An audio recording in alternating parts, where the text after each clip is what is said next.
There are many types of students, but here are 12 you'll instantly recognize. The overachiever. This student is the first to submit every assignment, the last to leave the library, and the one who asks the teacher for extra reading. They are not simply trying to pass. They are building something, a record, a reputation, a future. Many overachievers grow up in environments where performance is closely tied to love or security, which pushes them to treat every grade like it carries enormous weight. They often struggle to rest, and some carry anxiety they rarely show to anyone around them. The procrastinator. Everything gets done eventually, just never on time and never comfortably. The procrastinator is not lazy in the way people assume. Most of them spend more mental energy avoiding work than the work itself would have taken. They open the document, close it, open it again, and somehow convince themselves there is still plenty of time left. Hours disappear.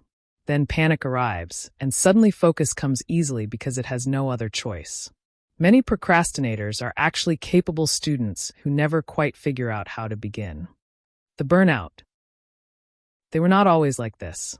At some point, this student cared deeply about grades, about goals, about showing up. But somewhere between the pressure and the sleepless nights, and the feeling that nothing they do is ever enough, the energy simply ran out.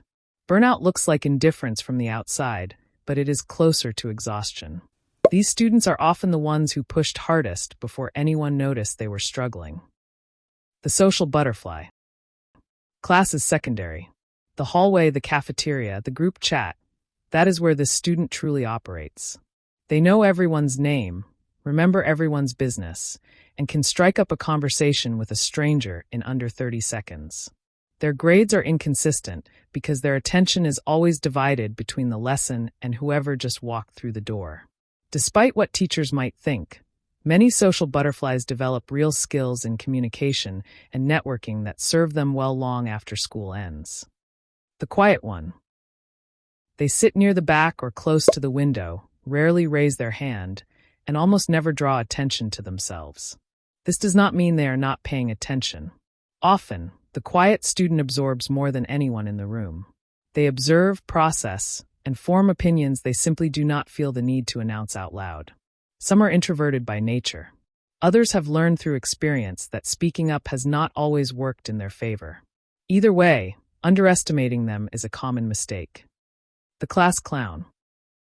This student has an instinct for the exact moment the teacher loses the room, and they fill that silence immediately.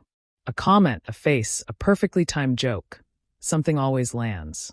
Some class clowns use humor as a genuine social tool, and they are genuinely talented at reading people.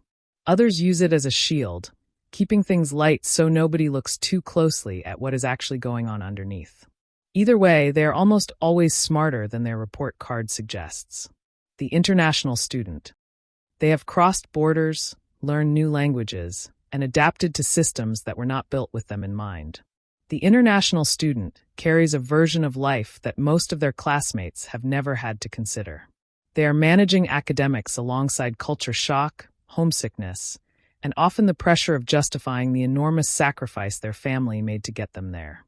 Many of them develop a kind of resilience that is hard to teach and impossible to fake. The athlete. Their schedule is a puzzle most students could not survive. Practice before school, games on weekends, travel during exam weeks, and somehow a full course load on top of it all. The student-athlete lives in a permanent negotiation between two demanding worlds. Coaches want full commitment. Teachers want full attention. Families want results from both. Some thrive under that structure. Others crack quietly. The ones who make it tend to have a relationship with discipline that most of their peers have never had to develop. The cheat. Every school has at least one. They have turned shortcuts into a system, copying answers, sharing test photos, writing notes on the inside of a water bottle label. Some do it out of desperation, genuinely overwhelmed and seeing no other exit. Others do it out of pure calculation, deciding the risk is worth it. The problem is that the habit rarely stays confined to school. The belief that results matter more than how you got there has a way of following a person for a long time. The late bloomer. For most of their school years, this student is easy to overlook. Average grades, no defining achievement, no obvious direction. Then something shifts, a subject clicks, a teacher says the right thing, or life simply hands them a reason to take things seriously. The late bloomer often ends up surprising everyone, including themselves. Their story is a useful reminder that the timelines schools impose do not actually reflect the timelines people grow on. The adult student. They are older than almost everyone in the room and aware of it every single day. They came back to school after years away, after a career change, a personal reset, or a goal they put aside and finally decided to chase. Adult students tend to bring something most younger students do not yet have, which is a clear understanding of why they are there. They are not drifting through a requirement. They chose this deliberately, often at real personal cost, and that changes everything about how they show up. The invisible student. Not shy, not disruptive, not exceptional in any direction that the system tends to notice. They come to class, complete enough work to pass, and move through the day without attracting attention from teachers or peers.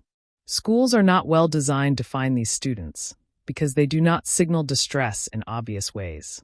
But many of them are quietly struggling with things no assignment could capture.